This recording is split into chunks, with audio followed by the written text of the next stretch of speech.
Je vais évoquer les conquêtes scandinaves médiévales, ce qu'on appelle plus généralement le phénomène viking, avec à l'ouest danois, ce qu'on appelle les vikings noirs, et norvégiens, qu'on appelle les vikings blancs, et à l'est les suédois, qu'on appelle généralement le nom de Vareg.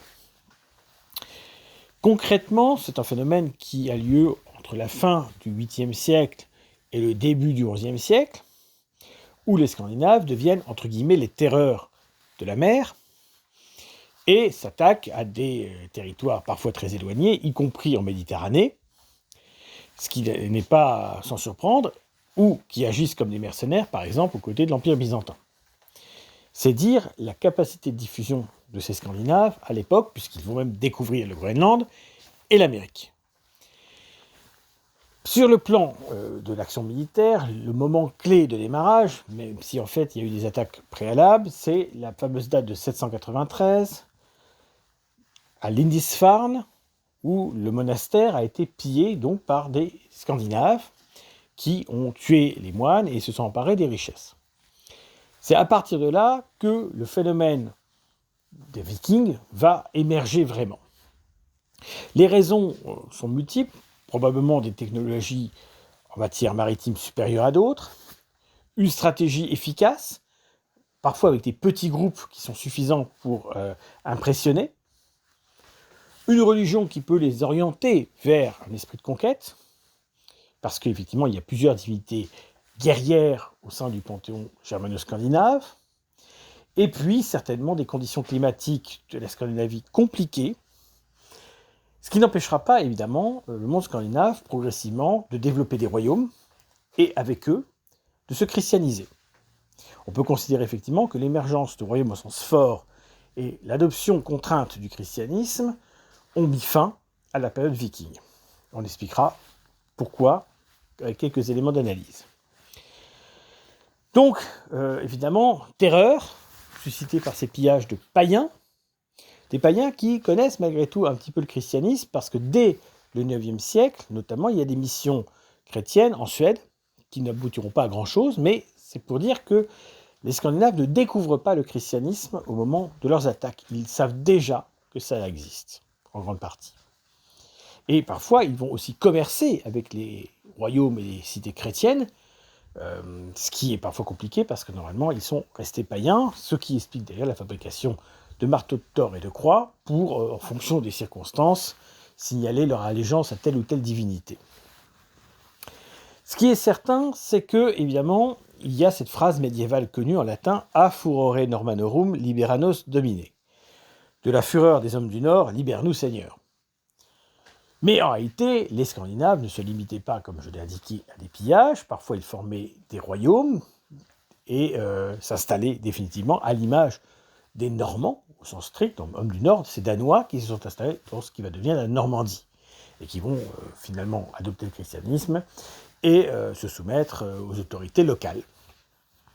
Il y a un certain nombre de cas également où le Royaume-Uni a été quasiment, donc l'Angleterre, mis sous tutelle scandinave avec le Danelaw, la loi danoise qui s'applique sur l'ensemble du territoire et qui est un rappel effectivement du fait que ce qui va devenir l'Angleterre a été en première ligne, comme l'Irlande et comme l'Écosse, face au phénomène scandinave. Ce n'est pas la première fois que des Germains, y compris du Nord, envahissaient la Bretagne romaine, puisque c'était le cas des Angles, des Jutes et des Saxons venus du Danemark et d'Allemagne du Nord, qui déjà, à la fin de l'Empire romain, s'étaient installés et avaient fait évoluer leur langue vers ce qui va devenir l'anglais. Et donc, c'est une nouvelle phase de conquérants germaniques qui se rajoute à ceux qui étaient déjà présents, mais dans des conditions compliquées. Les royaumes anglo-saxons sont devenus chrétiens. Et donc, ça change un peu la donne. Voilà un petit peu ce contexte. Alors, est-ce que ces Vikings voulaient imposer leur religion païenne aux autres ? Il y a un seul exemple. C'est en Irlande, où effectivement, autour du début du IXe siècle, vers 840, le chef donc scandinave Thorgisl, ou Turgeis selon les sources, entreprend avec son épouse, qui est une prêtresse païenne, de convertir les Irlandais de sa région, autour de Dublin, à la religion germanique et à imposer notamment le culte de Thor. il semblerait qu'autour de cela, ça ait réanimé temporairement peut-être certaines traditions païennes druidiques. Et en tout cas, il y a donc ce revival, on va dire païen, qui s'élabore autour de ce chef scandinave. C'est le seul exemple où on a un chef scandinave donc qui veut imposer le paganisme de ses ancêtres à la population. Il est à noter puisque c'est vraiment le seul cas qu'on a repéré. De la même façon, il y a un grand personnage historique tardif, fin du XIe siècle, qui a tenté, et c'est le seul de manière efficace à avoir essayé de freiner la christianisation, c'est le chef Sven, dit Sven le sacrificateur, Blot Sven, qui, entre 1080 et 1083, donc vraiment à la fin du phénomène de l'expansion scandinave, tente de maintenir le paganisme germano-scandinave vivant, et il le fait autour du sanctuaire de la ville de Gamla Uppsala, Uppsala l'ancienne, un sanctuaire que Adam de Brême avait décrit comme muni d'un temple, qu'on n'a pas retrouvé, avec 3 statues, une d'Odin, une de Thor et une de Freyr. Ce qui d'ailleurs montrait le schéma trifonctionnel indo-européen, sauce du Mésil.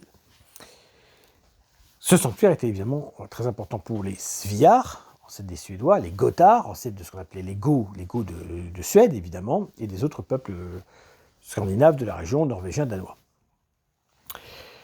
Donc le phénomène viking à l'est, du côté des Suédois, se passe d'une manière moins belliqueuse, semble-t-il, avec beaucoup d'influence commerciale, notamment auprès des Finnes, donc auprès des populations ancestrales de Finlande et d'Estonie, et des Baltes en général. Et puis, évidemment, ils vont développer ce qu'on appelle le Gardariki, le royaume des cités, qui est tout simplement l'ancêtre de la Rousse de Kiev, autour notamment de la ville de Novgorod, donc la nouvelle ville, qui se faisait appeler Holmsgardr en scandinave. Voilà. Donc, qu'est-ce qui se passe exactement ? Eh bien, les Suédois, qu'on appelle en finlandais Ruotsi, ce qui a donné son nom le mot rousse et russe, veulent commercer jusqu'à l'Empire byzantin et à l'Iran musulman, et ils passent par des fleuves. Et pour ce faire, eh bien, les fleuves sont constellés de cités, des cités slaves, et la légende veut que ce soit les Suédois, donc les Vareg, qui aient réussi à imposer une dynastie à la tête de cet ensemble, car effectivement, les premiers rois de la Rousse de Kiev portent des noms en fait scandinaves, même s'il y a ensuite des équivalents en langue slave. On prend l'exemple effectivement de Rurik, le premier donc, roi de ces régions.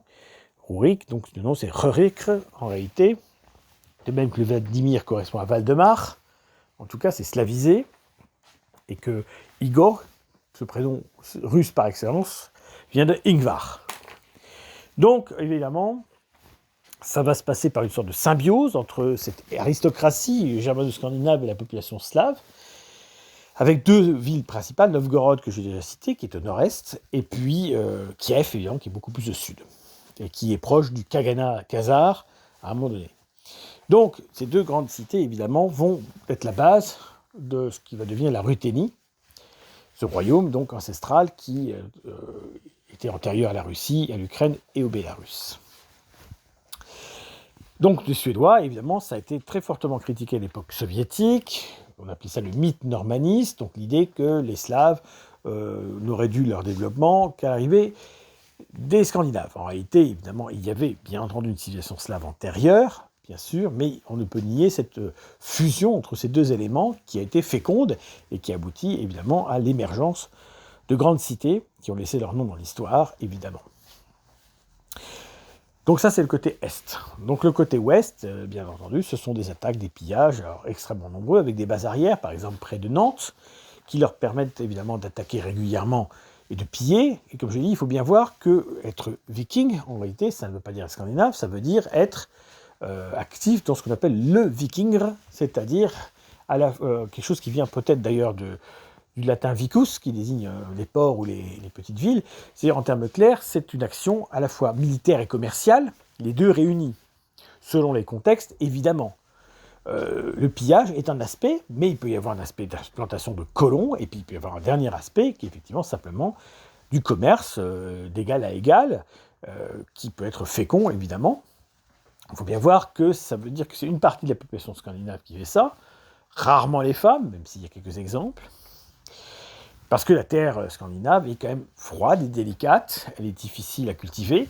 Il y a une agriculture, notamment en Suède, mais effectivement, la démographie et les conditions climatiques encouragent le phénomène de l'action viking. Je ne vais pas cataloguer tous les exemples de pillage que la Gaule ancestrale et d'autres ont pu connaître. Des villes comme Bordeaux, Nantes et d'autres ont été pillées, et même Paris assiégé. Et puis, ils sont même allés jusqu'à attaquer la Sicile, Rome, des villes de l'Espagne musulmane et autres. C'est-à-dire que vraiment, ils sont allés très loin, jusqu'en Méditerranée. D'ailleurs, on parle de royaume normand, on parle pas de la Sicile. Là, on est d'une époque, évidemment, à ce moment-là chrétienne, mais c'est intéressant de le rappeler. On retrouve des monnaies un peu partout dans le monde, dans les trésors scandinaves. Et puis, le phénomène scandinave viking va s'essouffler progressivement. Pourquoi ? En fait, c'est que pour beaucoup de Scandinaves, la modernité, c'est quand même l'Europe chrétienne, et notamment carolingienne. Et puis, pour les chefs et les dirigeants, eh bien, le modèle de monarchie qu'ils constatent en face d'eux les intéresse. Or, la société scandinave est une société d'hommes libres, réunis en assemblée du peuple, les Thing. Et évidemment, ça ne plaît pas à des roitelets en expansion qui rêvent d'être un peu l'équivalent des rois qu'ils retrouvent au niveau carolingien et autres. Donc, il y a un phénomène qui touche d'ailleurs aussi le monde slave, c'est-à-dire qu'il y a à la fois expansion du christianisme et expansion, donc, ce qu'on dira la monarchie. Et on constate ça en Pologne, dans la Rousse de Kiev ou en Bulgarie, aussi bien que dans le monde scandinave. C'est un phénomène général. En fait, c'est une question de mode. La mode va plutôt dans le sens de l'Europe chrétienne, et donc on se met à jour. On passe de la civilisation du bois à la civilisation de la pierre, on commence à construire des églises alors que les temples païens, les hofars, étaient construits en bois. On renonce aux runes, qui est un usage limité, pour adopter l'alphabet latin. Il y a l'idée d'une modernité, et que donc ça passe par ce chemin-là.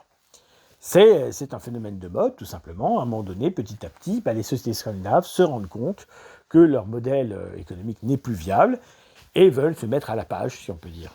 Se mettre à la page, ça veut dire renoncer aux croyances anciennes qu'on associe à une époque antérieure. Alors ça amène quoi ? Ça amène la conversion, par exemple, du roi Harald à la Dent Bleue, en Suède, au milieu du Xe siècle.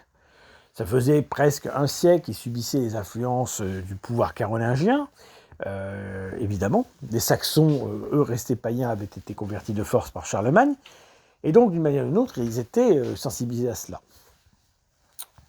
En Norvège et en Suède, on commence plutôt un processus au début du XIe siècle, avec des figures comme Olaf Haraldsson et Olaf Tryggvason en Norvège, qui répriment fortement la religion de leurs ancêtres et encouragent la conversion de l'Islande avec un véritable chantage auprès des élites islandaises, dont les enfants étaient parfois dans les écoles de Norvège, en leur disant que s'ils ne se convertissaient pas, il y aurait des répressions. Donc, l'Assemblée du peuple islandais s'est réunie et a choisi d'adopter le christianisme de façade en autorisant la pratique du paganisme de manière privée. Au fur et à mesure des siècles, évidemment, cette pratique privée va s'éteindre totalement.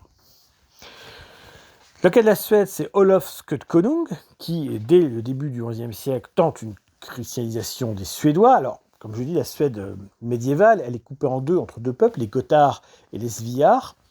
Les Sviar vont donner le nom au pays, la Sverige, la Suède en suédois. Les Gotthard donnent cette région du Götaland, donc qui est dans le sud du pays, à proximité avec le Danemark. Donc c'est les Gotthard qui vont d'abord se convertir, et les Sviar vont mettre beaucoup de temps à le faire, parce qu'évidemment, il y a ce sanctuaire païen d'Uppsala dont j'ai parlé, et qu'ils n'y voient pas d'intérêt. En fait, la Suède du XIe siècle est très mal connue. On sait qu'il y a une christianisation qui est complexe, et qui est beaucoup moins avancée qu'en Norvège ou au Danemark. C'est la Suède qui résiste le plus longtemps, et jusqu'au XIIe siècle minimum.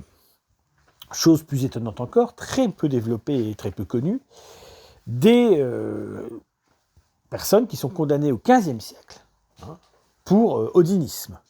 des gens qui se réfèrent favorablement à Odin en XVe siècle, c'est-à-dire 400 ans à peu près avant les premières tentatives de christianisation du pays. Là, quelques exemples documentés ainsi. Ça n'existe pas en Norvège et en Danemark, mais en Suède en particulier. Donc on peut penser que la Suède a conservé des communautés païennes assez longtemps, que la christianisation du pouvoir n'a pas été si efficace. Néanmoins, au milieu du XIIe siècle, les Suédois sont en croisade contre les Finnois païens en vue de leur conversion. C'est-à-dire que le processus est toujours le même, on se convertit, puis ensuite on lutte contre ceux qui ne l'ont pas fait. On connaît le dernier royaume païen d'Europe, c'est la Lituanie, qui a tenté à 2 reprises quand même sa christianisation, d'abord sous le roi Mindaugas au XIIIe siècle, pour mettre fin aux attaques permanentes des chevaliers teutoniques, mais visiblement sa mort est liée à cela, la population lituanienne et les élites n'étaient pas prêtes, et il y aura des tentatives de retour au paganisme ou de valorisation du christianisme pendant tout le XIVe siècle, jusqu'à ce que le roi Jogaila, dit Jagellon, adopte définitivement le christianisme par un mariage et unisse le duché de Lituanie avec le royaume de Pologne. On est déjà très loin du phénomène scandinave et viking. Donc le phénomène viking, on peut considérer d'une certaine manière qu'il est très intense pendant 2 siècles, mais que d'abord il est fait d'échanges et pas seulement de conflits, et qu'il y a donc des influences mutuelles, peut-être des progrès technologiques en matière maritime, et en même temps, donc, cette mise à la page qui fait qu'on va passer d'une société païenne et forgée bois à une société chrétienne fondée sur la pierre, et on va passer donc d'une royauté élective, le Kuningas, le chef de clan, était élu par l'Assemblée du peuple, à une monarchie classique de type occidental. Voilà, il est bien évident, par exemple, que si on prend le XIIIe ou le XIVe siècle, il n'y a pas de différence particulière au niveau politique entre la Suède et la Norvège d'un côté et, par exemple, le Royaume de France de l'autre. Tout cela est harmonisé, à tel point qu'il y aura d'ailleurs des Scandinaves en croisade en Palestine.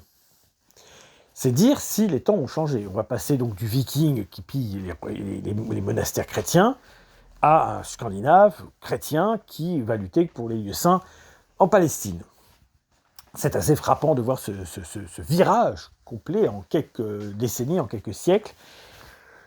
Le phénomène viking a marqué l'histoire parce que, évidemment, cette facilité, au début en tout cas, des conquérants scandinaves à s'emparer de cités, à faire des chantages de toutes sortes, et à capturer des prisonniers et autres, et leur capacité à coloniser des territoires, Islande, île Féroé notamment. Sans parler du Groenland, mais ça ne durera que quelques siècles. C'est donc aussi cet aspect-là qu'il faut voir, donc pilleurs, colons, commerçants, créateurs de royaumes, c'est un peu tout cela réuni. Et c'est quand même assez frappant parce que c'est un phénomène qui va évidemment frapper les esprits et qui va maintenir une imagerie très importante qui a donné notamment cette valorisation peut-être excessive du monde nordique, monde intéressant s'il en est, mais qui n'est pas plus intéressant en soi que le reste. Voilà, c'est des spécificités avec l'idée un petit peu implicite qu'il y aurait une pureté plus évidente dans le monde scandinave. Mais c'est vraiment oublier les influences mutuelles qui ont existé. Le monde scandinave n'était pas un monde en vase clos qui s'était ouvert au reste du monde dans le principe seulement de la conquête. C'était une interdépendance qui s'était créée. Avec un rôle commercial beaucoup plus élaboré, beaucoup plus fort que finalement le rôle militaire ou guerrier. Si vous voulez bien voir une chose, c'est que Odin est non seulement le dieu de la guerre, une guerre de conquête et de violence, mais c'est aussi un dieu du commerce. Celui qui transporte les marchandises et autres. Donc bien avoir en tête cela, il y a une double dimension. Le viking est un commerçant qui peut sortir la hache de combat, dans certains cas face à des populations fragiles, mais il reste un commerçant, et éventuellement un colon. L'installation, en Irlande, en Angleterre ou en Normandie ou ailleurs, en est un exemple tout à fait significatif. Il y a une aspiration aussi à l'installation, à fuir une terre inhospitalière pour s'installer dans des terres plus favorables. Et en s'adaptant aux conditions locales, car il y a une acclimatation évidente. Mais ce passage du paganisme au christianisme ne va pas être si rapide et si facile que ça. Et il y aura une sorte d'interrègne avec une foi mêlée, où des gens vont commencer par dire Thor aïe, salut Thor, donc, pour finir par dire Dieu aïe. Et c'est évident, par exemple, dans les combats, comme la bataille de Hastings, en 1066, qui est une façon aussi de marquer des dates de la fin du phénomène viking, parce qu'il faut trouver une date, et aucune date n'est vraiment parfaite. Celle-ci a été retenue parfois. Donc on voit dans les aventures de Robin des Bois cette opposition continuelle entre les Normands et les Saxons. C'est cette idée-là, hein, les Normands qui, à l'instar de Guillaume le Conquérant, vont dominer, et les Saxons qui sont donc les Bretons germanisés locaux. Hein. Voilà, Robin des Bois représente les Saxons opprimés par les Normands. Alors dans cet univers-là, les Normands, ce sont des rois francophones, à l'image de Richard Cœur de Lion et de Jean sans Terre, effectivement, qui sont frères. L'un succédera à l'autre, d'ailleurs. Et voilà, on parle des Normands, mais effectivement, c'est un peu plus complexe que ça. Bon, évidemment, on est dans le roman, on est dans l'invention mythologique, un folklore local de héros plus ou moins imaginaires à l'image du roi Arthur. C'est intéressant de rappeler ça. Donc voilà un petit peu ce que je voulais vous dire. La culture viking, évidemment, on a beaucoup d'éléments. Je ne vais pas me substituer aux auteurs clés de ces sujets, tant sur l'aspect religieux que sur l'aspect civilisation. On sait qu'en France, on a eu notamment le grand expert, grand spécialiste de ces questions qui était Régis Boyer, que je trouve un petit peu malhonnête sur la question de la christianisation du monde scandinave, mais qui est excellent dans tous les autres domaines. C'est un des grands spécialistes, notamment l'université de Caen a également produit beaucoup de chercheurs français de grand talent sur les questions scandinaves. Hein. On peut penser à Jean Renaud notamment. Il y en a beaucoup d'autres. Une bibliographie complète pourrait être imaginée. Donc on a la chance d'avoir quand même accès à des ouvrages de première main. On peut penser aussi à Pierre Bauduin, là encore, qui est l'université de Caen, toujours, hein, Caen Normandie. Et parmi les ouvrages qu'en fin d'année on peut s'offrir pour faire plaisir à ses amis et à soi-même, il y a notamment ce très bel atlas qui s'appelle le Grand Atlas Viking, des premiers raids au temps des missionnaires, par Stéphane Covio, qui est un bel atlas chez Glénat, vraiment complet sur la grande période viking, hein, qui va du 8e siècle jusqu'à la fin, qui traite beaucoup d'aspects, avec des belles cartes aussi en appui et une iconographie adaptée. Ça peut être le beau cadeau à se faire, notamment dans cette période de fête. Alors vous avez d'autres ouvrages de très grande qualité, il y en a énormément en français. Vous avez notamment dans la collection Talendier, Les Mondes du Nord, par une série d'historiens. Donc là, c'est vraiment très intéressant, c'est extrêmement exhaustif, ça va de tous les aspects de la vie, en fait, c'est très intéressant. Donc vous avez ça aussi que vous pouvez vous procurer. Vous avez également dans la collection Belin, les mondes anciens, un ouvrage de très grande qualité de Lucie, donc Malbos, voilà, j'arrive à le lire, donc Les peuples du Nord, de Frodi à Harald l'impitoyable. Donc très belle collection, hein, des mondes anciens de Belin, riche iconographie, texte de très grande qualité, un vrai plaisir à lire. Vous l'avez en édition grand format aujourd'hui. Il y aura certainement une édition petit format prochainement qui va sortir. Donc, très beau livre de cette collection. Hein. Il y en a 3 sur Rome, 3 sur la Grèce, etc. Bon, je ne commande pas, mais celui sur le Monde du Nord vaut le coup aussi. Les hommes du Nord, donc. C'est très intéressant et ça montre qu'on s'intéresse beaucoup en France, et pas seulement en Scandinavie, à cette époque viking. Elle est assez fascinante par certains aspects. Et donc, évidemment, elle est relayée par de beaux ouvrages, surtout. Il y a une qualité esthétique et graphique qui est au rendez-vous.